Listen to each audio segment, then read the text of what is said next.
유승민 의원을 어떻게 할지 그리고 이해찬 의원 지역구에 후보를 낼지 아직도 결정이 내려지지 않고 있습니다. 먼저 여당 상황부터 취재하고 있는 이만수 기자 연결해서 듣겠습니다. 이 기자 나오십시오. 네, 국회입니다. 네, 유승민 의원 아직도 결정이 안 됐습니까? 네, 그렇습니다. 새누리당은 오늘 오전 9시부터 비공개 최고위원회의를 열고 유승민 의원에 대한 공천 문제를 집중 논의했지만 뚜렷한 결론을 내지는 못했습니다.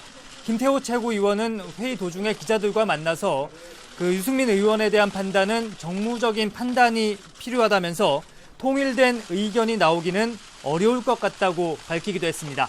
최고위에서도 유승민 의원에 대한 공천을 두고 격론이 오가는 만큼 최고위원 각자의 의견을 담은 내용을 공천관리위원회로 다시 넘기는 방안도 검토가 되고 있습니다.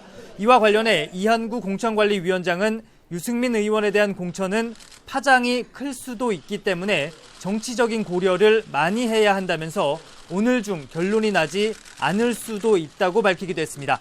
현재 유승민 의원은 대구에 머무르면서 공천 상황을 주시하고 있는 것으로 전해지고 있는데 조혜진 의원을 포함해 자신과 가까운 낙천 의원들에게 위로 전화를 한 것으로 알려지고 있습니다.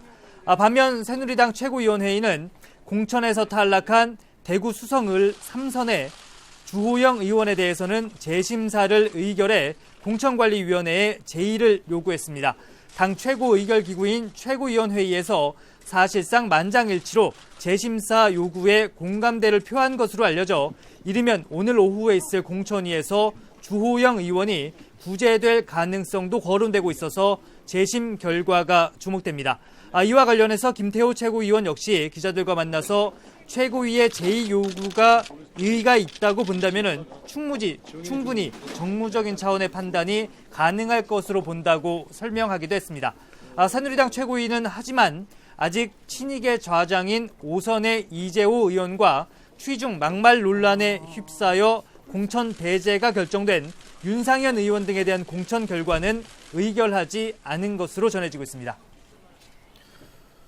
네, 더불어민주당은 이해찬 의원이 무소속으로 나선다는 세종시의 후보를 내게 될까요?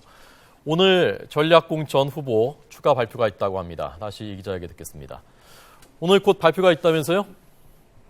네, 그렇습니다. 더불어민주당 역시 오늘 오후 2시 반에 비공개 비상대책위원회의를 열고 이 전략 후보지에 대한 추가 후보자를 발표할 것으로 보입니다. 특히 공천에서 탈락한 뒤에 무소속 출마 의지를 밝힌 이해찬 의원의 지역구죠. 이 세종시에도 후보자를 낼지가 가장 큰 관심입니다.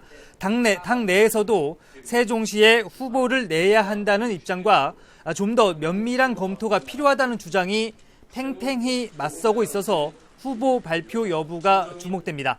또 광주 지역의 경우에는 전체 선거구 8개 가운데 5곳은 후보가 정해졌지만은 강기정 의원의 광주 북갑과 국민의당 장병완, 박주선 의원의 지역구인 광주 동남갑, 동남을의 경우에는 후보가 아직 확정되지 않았습니다.